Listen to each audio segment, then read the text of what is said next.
आप में से काफी सारे लोगों ने सीईटी एग्जामिनेशन दिया होगा with the hope of converting a top college this year. But unfortunately अगर आपने कोई एक टॉप कॉलेज कन्वर्ट नहीं किया है एंड आपको कैप राउंड्स में टीयर 3 या टीयर 4 लेवल के कॉलेज मिल रहे हैं, तो आपके दिमाग में ये क्वेश्चन जरूर आएगा कि मुझे अभी क्या करना चाहिए। क्या मुझे ये कॉलेज ज्वाइन कर लेना चाहिए या मुझे ये कॉलेज नहीं ज्वाइन करना चाहिए। तो आपका डिसीजन मेकिंग इजी करने के लिए मेरा एक्सपीरियंस यूज करके एंड मेरे प्रीवियस स्टूडेंट्स का एक्सपीरियंस यूज करके मैं आपके सामने एक इंपॉर्टेंट पॉइंटर्स का लिस्ट बनाऊंगा जो आप यूज कर सकते हैं अगर आप ये कॉलेज ज्वाइन कर रहे हो या आप इस कॉलेज को नहीं ज्वाइन करने का डिसीजन ले रहे हो तो आपको क्या करना चाहिए। So let's get right into the video. तो सबसे पहले हम बात करेंगे about placements.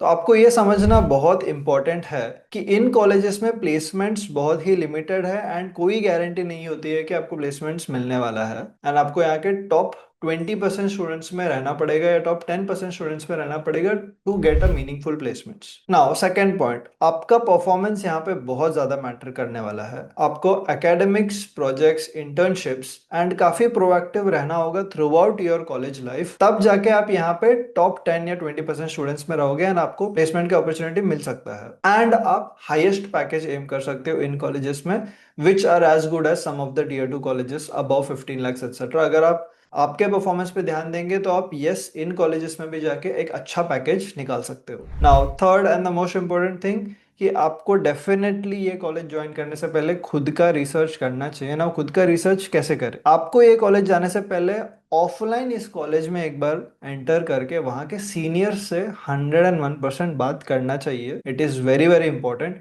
Because actual ground reality आपको वहां के सीनियर्स ही बता पाएंगे ना। आप सीनियर्स को मिलने चले गए तो आप उनको क्या क्वेश्चंस पूछोगे? आप उनको प्लेसमेंट्स के बारे में पूछ सकते हो। उनको पूछ सकते हो कि प्लेसमेंट्स के ट्रेंड्स कैसे हैं, कौन से कंपनीज विजिट करते हैं, इंटर्नशिप अपॉर्चुनिटीज यहाँ पे होती है क्या, अगर होती है तो कैसे होते हैं, B school competitions and live projects के लिए कॉलेज के साइड से कोई सपोर्ट मिलता है क्या, ओवरऑल कैंपस एनवायरनमेंट कैसा है एंड फैकल्टी कितना इन्वॉल्व रहता है स्टूडेंट्स के साथ, ये आप उनको पूछ सकते हो। बिकॉज ये कॉलेज के प्लेसमेंट्स खराब है तो इसका ये मतलब नहीं है कि इस कॉलेज को ज्वाइन करना ही नहीं चाहिए। एमबीए कॉलेज का कहीं पर भी ये रूल नहीं है कि वो आपको प्लेसमेंट करा के ही देगा। ऐसा कहीं भी लिखा नहीं होता है। That is something that you go and you work for. तो एमबीए में आपको 2 साल मिलता है खुद के लिए एक अच्छा प्लेटफॉर्म क्रिएट करने का। 2 साल में आप जितना हो सकता है उतना लर्न करके खुद के लिए एक बेटर करियर बना सकते हो एंड ऑफ कैंपस बहुत अच्छे अच्छे रोल्स भी ले सकते हो एंड एक सक्सेसफुल करियर बना सकते हो। आपको क्या करना है? आपको कॉलेज के प्रिपरेशन के साथ साथ ऑफ कैंपस ड्राइव्स जो बड़े बड़े कंपनीज चलाते हैं उसमें आपको पार्टिसिपेट करना है। You have to be very active on LinkedIn and other website जहां पे आपको जॉब अपॉर्चुनिटीज मिल सकती है। सेकेंडली, आप फ्रीलांसिंग कर सकते हो while you are in this college because ये टीयर 1 कॉलेज नहीं है तो इसका करिकुलम इतना रिगरस नहीं है। तो आप फ्रीलांस कर सकते हो कोई स्किल सीख के। That could be in finance, marketing and operations. Then आप एक खुद का एक ऑनलाइन पोर्टफोलियो क्रिएट कर सकते हो। खुद एक आपका पेज बना सकते हो जहां पे आप फॉलोअर्स गेन कर सकते हो। You can do activities which will make an online portfolio for your self which you can showcase to people when you go for interviews। बहुत सारे internships and certifications कर सकते हो। कॉलेज के भरोसे ना रहते हुए आप ऑनलाइन इंटर्नशिप सर्च कर सकते हो, वेरियस सर्टिफिकेशंस कर सकते हो एंड ये करके आप खुद का प्रोफाइल बेटर कर सकते हो। वेरी इंपॉर्टेंट, बैकअप प्लान का मतलब है कि सेल्फ इनिशिएटिव्स आपको लेना पड़ेगा एंड आप कॉलेज के भरोसे नहीं बैठ सकते हो। Fifth point is your ROI. Now ROI समझना बहुत इंपॉर्टेंट है। आपकी जो 2 साल की टोटल फीस है उसको आप वहां के एवरेज प्लेसमेंट से कंपेयर करोगे तो आपको रिटर्न ऑन इन्वेस्टमेंट क्या है समझ में आ जाएगा। एंड अगर आप इस कॉलेज ज्वाइन करने के लिए एजुकेशन लोन ले रहे हो तो आपको ये भी समझना होगा कि जो आरओआई आने वाला है या फिर जो टाइप का पैकेज आपको मिलने वाला है वो इस फीस को जस्टिफाई करता है या नहीं। जनरली टीयर 3 एंड 4 कॉलेजेस में आरओआई उतना अच्छा नहीं होता है। बट अगर आपने खुद के ऊपर वर्क करके अपॉर्चुनिटीज अच्छे यूज करके टॉप 10-20% में रहे तो आप इस आरओआई का बेनिफिट ले सकते हो by getting the best opportunities possible from this college. Six point, you need to focus on skill development as soon as you get into this college. सबसे important, start working on your communication skills. This is one of the most important skill that you need to have in an MBA college और in the corporate world if you are going into a business administration role. अपना LinkedIn profile आपको पहले से बना लेना चाहिए with all your certifications, projects, internships so that when you reach out to people you look relevant. काफी सारे certifications रहते हैं, Coursera, Udemy etcetera which are free of cost as well. वो भी आप लोग यहाँ पे कर सकते हो। ऐसे कोर्सेज करना जिसमें आपको जेन्युइनली इंटरेस्ट है बिकॉज ये कोर्सेज के बारे में जब आपको कोई इंटरव्यू में पूछेगा तो आप अगर जेन्युइनली उसमें इंटरेस्टेड हो तो आप बिना डरे उसके ऊपर 10-15 मिनट भी बोल सकते हो, बट जस्ट बिकॉज आपको सीवी लाइन के लिए या सर्टिफिकेट के लिए आपने उसको कोर्स को किया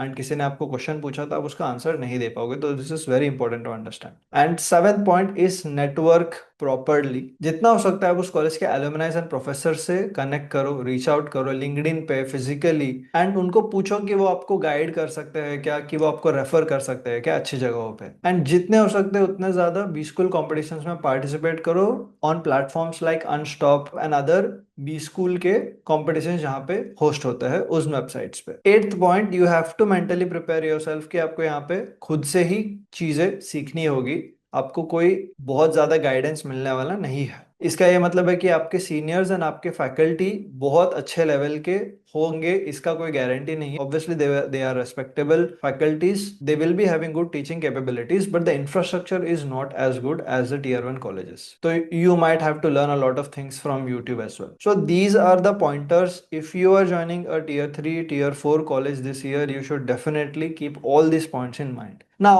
if you are someone जो नहीं ज्वाइन करना चाहता है टीयर 3 टीयर 4 कॉलेज, जो सिर्फ टॉप कॉलेज ज्वाइन करना चाहते हैं, तो उसके लिए क्या पॉइंट्स इंपॉर्टेंट है, now let's get into that. अगर आप ऐसे स्टूडेंट है जो सिर्फ टॉप कॉलेज ही एम करना चाहते हैं, टीयर 3 टीयर 4 कॉलेज में सेटल नहीं करना चाहते हैं, तो आप नेक्स्ट ईयर जब प्रिपेयर करेंगे एग्जामिनेशंस के लिए, तो आपको एक सबसे पहले एक रैंक लिस्ट बनाना पड़ेगा कि एक कॉलेज का लिस्ट बनाओ जिसमें इस कॉलेज के नीचे वाले कोई भी कॉलेज में मैं एडमिशन नहीं लेना चाहता हूँ, ये आपका एक गारंटी होना चाहिए, ताकि अगले साल आपकी जो लिस्ट होगी उसमें से जो भी कॉलेज मिले उसके बेसिस पे आप डिसीजन ले सकते हो कि आपको ज्वाइन करना है या नहीं ज्वाइन करना है। तो अगर मेरे पास एक लिस्ट है जहां पर मैंने लिखा है कि SIMSR is the last college that I want to join, for example if I am only for top colleges, now next year जाने के बाद with all of the preparation etcetera मुझे सिमसरी मिल जाता है, तो I will definitely go for it because it was the last college in my rank list and I will take admission over there, और it can be any other college like Welingkar, PUMBA और any IIM, BBIM etcetera. So making a rank list and setting a lower limit is very very important. दूसरा,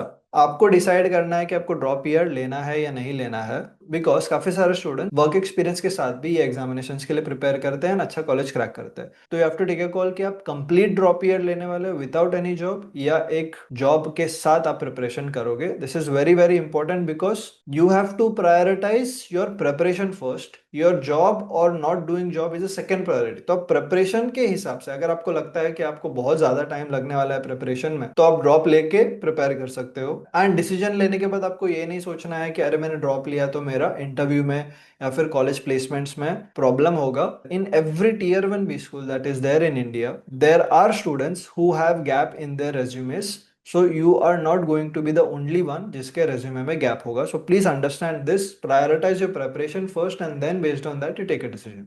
In my suggestion, एक job के साथ में preparation करना is doable, but if the job is not very demanding and not very hectic, only then. If it is very very demanding and very very hectic, my suggestion would be, if you are comfortable, you take a drop year and you prepare again. Third point, अगर आप drop year ले रहे हैं तो आपको immediately preparation start कर देना चाहिए, आपको वेट नहीं करना चाहिए। You have to prepare for all the MBA examinations that are there in India. हर एक एग्जाम के लिए आपको प्रिपेयर कर लेना चाहिए एंड हर एक एग्जाम का फॉर्म फिल करना चाहिए, so that you maximise your chances of getting into best colleges. Now last point, अगर आपको लगता है कि आप प्रिपरेशन से आपका हो गया है एंड आप इसके बाद में और प्रिपेयर नहीं करना चाहते हो, तो my suggestion is you start exploring alternative career paths, जैसे कि आप अब्रॉड जाके मास्टर्स कर सकते हो, एंटरप्रेन्योरशिप कर सकते हो, खुद का स्टार्टअप बना सकते हो, फ्रीलांसिंग कर सकते हो, या फिर कंटेंट क्रिएशन कर सकते हो। So don't stop doing anything. You have to work hard in order to be successful in your life, and you can be successful by doing anything. MBA is not the only answer,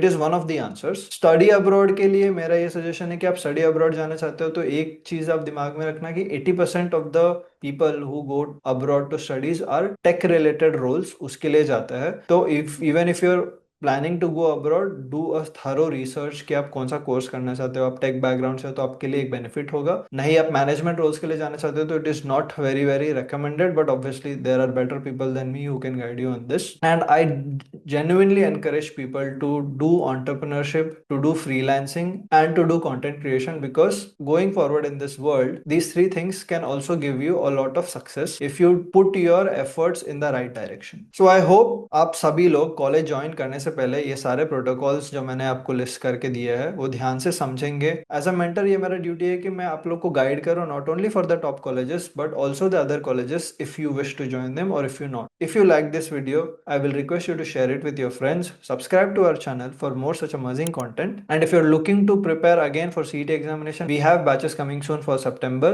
So definitely reach out to us for more details. Thank you so much for watching this video. See you again in the next one.